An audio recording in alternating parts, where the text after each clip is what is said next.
Doctor ortho Ayurvedic oil and capsule. अब दर्द भी घुटने टेकेगा। पोंगल उत्सव पर केंद्रीय राज्य मंत्री एल मुरुगन के घर पहुंचे पीएम मोदी। मुरुगन साथ मिलकर की गौ सेवा, कहा हमारे किसान राष्ट्र निर्माण के मजबूत साथी। ईरान में जनता का हल्ला बोल जारी, करीब 2500 की मौत। ट्रंप ने कहा मदद आ रही है। रूस ने चेताया हमला हुआ तो होगा महाविनाश। बीएमसी चुनाव के लिए प्रचार मंगलवार शाम 5 बजे थमा। कल मतदाता वोटिंग करने के लिए निकलेंगे। सुरक्षा व्यवस्था सख्त।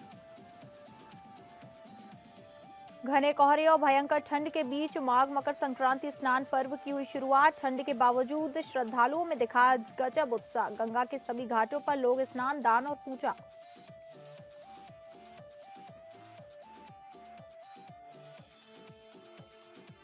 नमस्कार, आप सभी का स्वागत है और मैं हूं आपके साथ अंकिता सिंह। बुलेटिन की शुरुआत करेंगे जहां प्रधानमंत्री नरेंद्र मोदी राष्ट्रीय राजधानी दिल्ली में केंद्रीय राज्य मंत्री एल मुरुगन के निवास पर आयोजित पोंगल उत्सव में शामिल हुए हैं।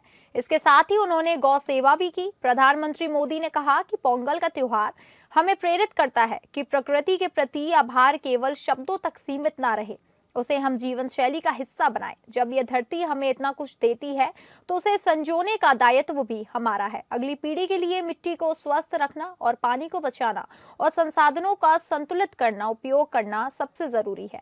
पीएम मोदी ने कहा कि दुनिया की लगभग सभी सभ्यताओं में फसलों से जुड़ा कोई ना कोई पर्व मनाया जाता है। तमिल संस्कृति में किसान को जीवन का आधार माना गया है। हमारे किसान राष्ट्र निर्माण के मजबूत साथी हैं।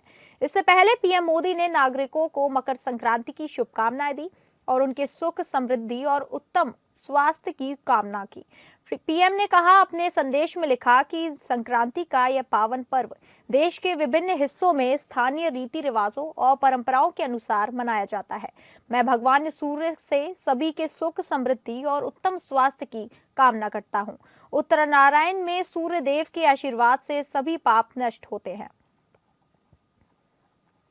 सभी तमिल भाई बहनों को पोंगल की और सभी पर्वों की बहुत बहुत शुभकामनाएं देता हूं। साथियों, वैसे मेरे लिए ये भी बहुत सुखद रहा है कि पिछले वर्ष मुझे तमिल संस्कृति से जुड़े कई कार्यक्रमों में शामिल होने का अवसर मिला। मैंने तमिलनाडु में 1000 साल पुराने गंगईकोंडा चोलापुरम मंदिर में पूजा की।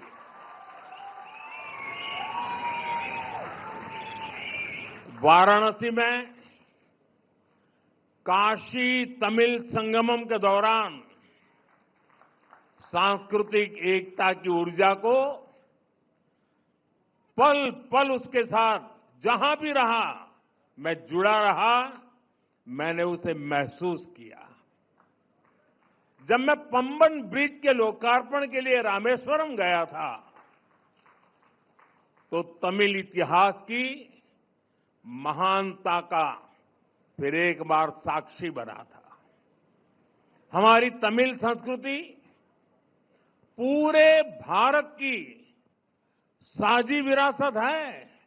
इतना ही नहीं, पूरी मानवता की ये साझी विरासत है। तमिलनाडु विधानसभा चुनाव का ऐलान भले ही ना हुआ हो, लेकिन सियासी बिसात बिछाई जाने लगी है। जेएमके प्रमुख एमके स्टालिन के साथ तनातनी के बीच तमिलनाडु के दौरे पर पहुंचे राहुल गांधी ने एक तीर से 3 निशाना साधते नजर आए। अभिनेता से नेता बने थलपति विजय की फिल्म जन नायकन का राहुल गांधी ने समर्थन करके बीजेपी के कटघरे में खड़े करते नजर आए, तो दूसरी तरफ थलपति विजय के जरिए स्टालिन को भी सियासी संदेश दे दिया है। राहुल गांधी तमिल सुपरस्टार विजय की फिल्म जन नायकन के पक्ष में उतर गए हैं। उन्होंने आरोप लगाया कि अभिनेता विजय की फिल्म जन नायकन को रोकने की मोदी सरकार की कोशिश तमिल संस्कृति पर हमला है और प्रधानमंत्री नरेंद्र मोदी तमिल लोगों की आवाज दबाने के कभी नाकामयाब नहीं होंगे। कांग्रेस नेता राहुल गांधी ने यह भी बयान तमिल फिल्म जननायकन के निर्माता के सुप्रीम कोर्ट में मद्रास हाईकोर्ट के एक अंतरिम आदेश को चुनौती देने के एक दिन बाद आया है। राहुल गांधी के इस पोस्ट ने अब कांग्रेस के अंदर तमिलनाडु की सियासी रणनीति पर नई चर्चा शुरू कर दी है। राहुल के करीबी प्रवीण चक्रवर्ती समेत नेताओं एक तबके ने डीएमके की बजाय विजय से तालमेल की वकालत कर रहे हैं। तमिलनाडु में कांग्रेस मुख्यमंत्री एमके स्टालिन की पार्टी डीएमके की सहयोगी है। हाल के दिनों में दोनों दलों के बीच सीट बंटवारे को लेकर तनातनी बढ़ी है। कांग्रेस 234 सदस्यों वाली विधानसभा में पहले 40 सीटें चाहती थी, लेकिन डीएमके ने उसे महज 25 से 30 सीटें देने की बात कर रही है। इसके चलते कांग्रेस का एक धड़ा विजय की टीवीकी के साथ गठबंधन करने के लिए केंद्रीय नेतृत्व से अनुरोध करता रहा, तो दूसरी तरफ बीजेपी एआईएडीएमके के अगुवाई वाले गठबंधन के लिए नई रणनीति बना रहा है।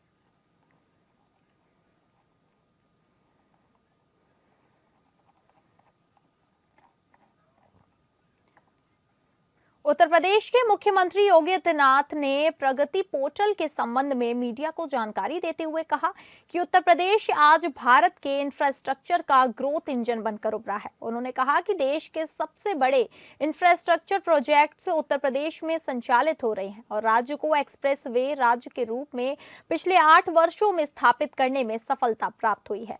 प्रगति पोर्टल के माध्यम से राष्ट्रीय स्तर पर 86 लाख करोड़ रुपए की परियोजनाओं की गति मिली है, जिनमें 377 प्रमुख योजनाओं को सीधे प्रधानमंत्री जी द्वारा राष्ट्रीय स्तर पर समीक्षा दी जाती है।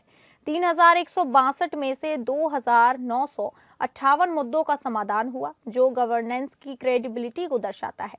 उत्तर प्रदेश में 4,19,000 करोड़ रुपए के 65 बड़े प्रोजेक्ट प्रगति पोर्टल के अंतर्गत आते हैं, जिनमें से 26 प्रोजेक्ट कमीशन को हो चुके हैं और 39 प्रोजेक्ट निर्माण के अलग अलग चरण में हैं। प्रगति प्लेटफॉर्म ने टीम इंडिया स्पिरिट को और अधिक प्रभावी बनाया है। जब केंद्र व राज्य एक साथ जुड़कर आगे बढ़ते हैं तो परिणाम भी उतना ही अच्छा होता है। प्रधानमंत्री जी के विजन को प्रगति पोर्टल के माध्यम से प्रभावी रूप से आगे बढ़ाने में मदद मिली है। अब समस्या पर चर्चा नहीं, समाधान पर चर्चा होती है, जिससे शासन की गुणवत्ता में सुधार हुआ है। यानी प्रगति का मतलब proactive governance and timely implementation, यानी ये उसी का एक राष्ट्रीय स्वरूप है, जहां मेगा इंफ्रास्ट्रक्चर की जो हमारे प्रोजेक्ट हैं, सामाजिक योजनाएं हैं, सिस्टम रिफॉर्म को लेकर टीम इंडिया के अप्रोच को इसके माध्यम से सुदृढ़ किया गया है। यह दर्शाता है कि मिनिमम गवर्नमेंट मैक्सिमम गवर्नेंस हमारी कार्यशैली कैसे बन सकती है। ये पोर्टल उसका एक महत्वपूर्ण आधार बना है। बीएमसी चुनाव के लिए प्रचार मंगलवार शाम 5 बजे थम गया। अब 15 जनवरी 2026 को मतदाता वोटिंग करने के लिए निकलेंगे, जहां महायुति और दोबारा साथ आए ठाकरे ब्रदर्स के बीच कड़ा मुकाबला देखने को मिलेगा। इस चुनाव पर देश भर की नजर इसलिए भी रहती है क्योंकि बीएमसी सबसे अमीर नगर निगम है। इसका बजट कई छोटे राज्यों के बजट से भी बड़ा होता है। प्रचार के आखिरी दिनों में यह चुनाव मराठी बनाम गैर मराठी की बहस पर अटका। इस विवाद को बीजेपी नेता अन्नामलाई की टिप्पणी से भी हवा मिली। उन्होंने कहा था कि मुंबई केवल महाराष्ट्र का शहर नहीं बल्कि एक वैश्विक शहर है, लेकिन फिर भी इसकी हालात खराब है। इस पर एमएनएस प्रमुख राज ठाकरे भड़क गए। उन्होंने अन्नामलाई को रसमलाई कहा। इतना ही नहीं, लुंगी पुंगी बोलकर मजाक भी उड़ाया। राज ने कहा कि बाहरी राज्यों के नेता मुंबई को लेकर इस तरह की टिप्पणी ना करें। जमीनी स्तर की बात करें तो 69 सीटों पर शिवसेना और शिंदे की शिवसेना के बीच सीधा मुकाबला है। इससे शिवसेना की विरासत का असली दावेदार तय हो सकता है। वहीं शिवसेना 97 सीटों पर बीजेपी से भिड़ रही है, जबकि कांग्रेस 88 सीटों पर बीजेपी का सामना कर रही है। वहीं शिंदे की शिवसेना का सामना 18 सीटों पर एमएनएस से और 53 सीटों पर कांग्रेस से होगा। वहीं बीजेपी और एमएनएस के बीच लगभग 35 सीटों पर कड़ा मुकाबला देखने को मिल सकता है। महिलाओं को लुभाने के लिए ठाकरे बंधुओं ने अपने घोषणा पत्र में बेस्ट बस किराए में 50% की छूट और छोटे व्यवसाय के लिए बिना ब्याज के 5 लाख रुपए के ऋण का वादा किया है।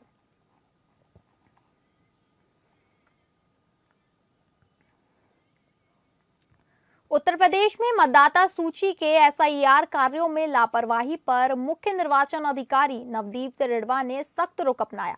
Book the call with BLO योजना के तहत 48 घंटों के भीतर मतदाताओं की समस्याओं का निस्तारण अनिवार्य होने के बावजूद 8 विधानसभा क्षेत्रों में 10 से अधिक प्रकरण लंबित पाए गए हैं। इस पर सीओ ने संबंधित सभी निर्वाचक रजिस्ट्रीकरण अधिकारियों से स्पष्टीकरण तलब किया है। मंगलवार को वीडियो कॉन्फ्रेंसिंग के जरिए सीओ नवदीप रिढ़वा ने प्रदेश के सभी जिलों के जिला निर्वाचन अधिकारियों, उप निर्वाचन अधिकारियों और ईआरओ के साथ एसआईआर कार्यों की समीक्षा की। जिन 8 विधानसभा क्षेत्रों में 48 घंटे से अधिक समय से 10 से ज्यादा मामले लंबित मिले, उनमें मुरादाबाद ग्रामीण, शिकोहाबाद, गढ़मुक्तेश्वर, चायल, मधुबन, कुंदरकी, मनकापुर और मुरादाबाद नगर शामिल है। सीओ ने स्पष्ट निर्देश दिए कि बूथवार नियमित समीक्षा हो और किसी भी स्थिति में कोई भी प्रकरण 48 घंटे से अधिक लंबित न रहने पाए। सीओ ने सभी जिलों को निर्देशित किया कि 18 जनवरी को दोबारा प्रत्येक बूथ पर ड्राफ्ट मतदाता सूची सार्वजनिक रूप से प्रदर्शित की जाए। इस कार्य में राजनीतिक दलों के बूथ लेवल एजेंट, ग्राम प्रधान और पार्षदों का सहयोग लिया जाए। मतदाता जागरूकता के लिए व्यापक प्रचार प्रसार सुनिश्चित किया जाए।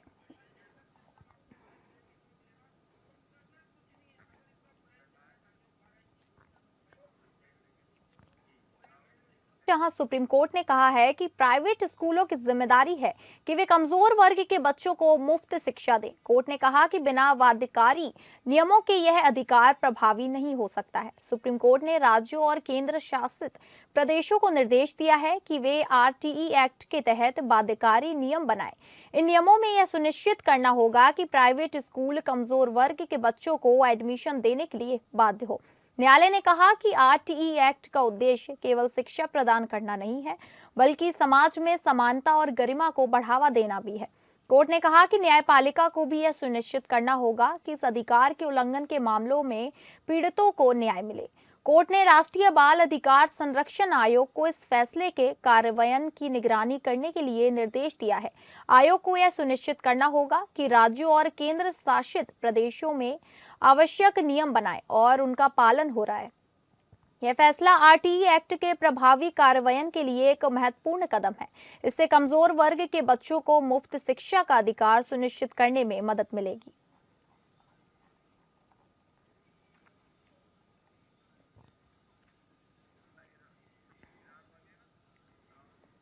अगली खबर का रुख करेंगे, जहां ईरान में हालात तेजी से बिगड़ते जा रहे हैं और अमेरिका पूरी तरह अलर्ट मोड में आ गया है।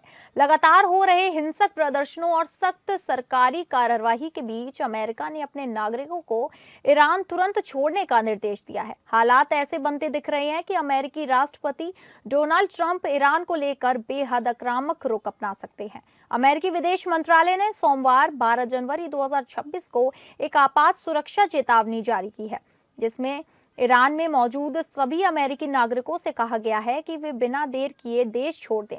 अमेरिका का कहना है कि ईरान में सुरक्षा स्थिति बेहद खराब हो चुकी है और हालात कभी भी और बिगड़ सकते हैं। बीते 2 हफ्ते से ईरान के कई शहरों में बड़े पैमाने पर विरोध प्रदर्शन चल रहे हैं। इन प्रदर्शनों को कुचलने के लिए सुरक्षा बलों ने सख्त कार्रवाई की है। रिपोर्ट्स के मुताबिक अब तक 2500 से ज्यादा लोगों की जानें जा चुकी हैं और हजारों प्रदर्शनकारियों को हिरासत में लिया गया है। अमेरिकी सरकार ने चेतावनी दी है कि खासकर अमेरिका ईरान की दोहरी नागरिकता रखने वाले लोगों को गंभीर खतरा है। ईरान सरकार दोहरी नागरिकता को मान्यता नहीं देती और ऐसे लोगों को पूरी तरह ईरानी नागरिक मानकर कड़े कानून लागू किए जा सकते हैं। अमेरिकी पासपोर्ट या अमेरिका से जुड़े किसी भी सबूत के आधार पर गिरफ्तारी हो सकती है। अमेरिका द्वारा ईरान पर हमले की धमकी के बाद रूस की सख्त प्रतिक्रिया सामने आई है। रूस के विदेश मंत्रालय ने अमेरिका की ईरान पर हमले की धमकी को पूरी तरह से अस्वीकार बताया है। मंत्रालय ने मंगलवार को एक बयान में चेतावनी दी कि ऐसे किसी भी हमले से मध्य पूर्व की स्थिति और दुनिया की सुरक्षा के लिए बहुत बुरे परिणाम होंगे। बयान में कहा गया कि अमेरिका ईरान के मित्र देशों को टैरिफ बढ़ाकर डराने की कोशिश कर रहा है, जो साफ साफ ब्लैकमेलिंग है। My mind when I see the kind of death that is happening over there, we think. So we're going to get some accurate numbers. I'll have it in about 20 minutes. We'll get some accurate numbers as to what's happening with regard to the killing. The killing looks like it's significant, but we don't know yet for certain. I'll know within 20 minutes. एशियाई खेल 2026 में cricket का रोमांच इस बार Japan में देखने को मिलेगा। एशियाई खेलों के आयोजकों ने रविवार को क्रिकेट टूर्नामेंट का शेड्यूल जारी किया है, जिसमें मैच 17 सितंबर से 3 अक्टूबर तक खेले जाएंगे। जापान के आयाची नागोया में आयोजित होने वाले इस आयोजन में क्रिकेट टूर्नामेंट की शुरुआत कुछ खेलों की तरह उद्घाटन समारोह से 9 दिन पहले ही होगी। महिला क्रिकेट प्रतियोगिता 18 सितंबर से शुरू होगी और मेडल मैच 22 सितंबर से खेले जाएंगे। इस प्रतियोगिता में कुल 8 टीमों की भागीदारी होगी, जिनमें भारत की टीम पिछले चैंपियन के रूप में उतरेगी।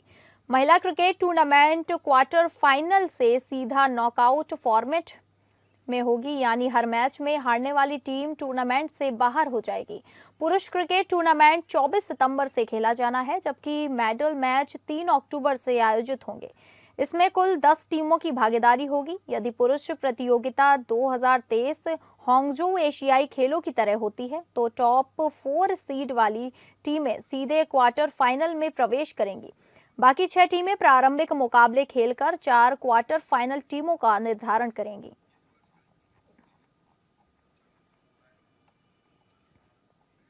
कृति सेनन की बहन नुपुर सेनन ने उदयपुर में गायक स्टेबिन बैन से शादी कर ली है। शादी की रस्में 9 जनवरी को हल्दी की रस्म से शुरू हुई, जिसके बाद शाम को संगीत समारोह हुआ।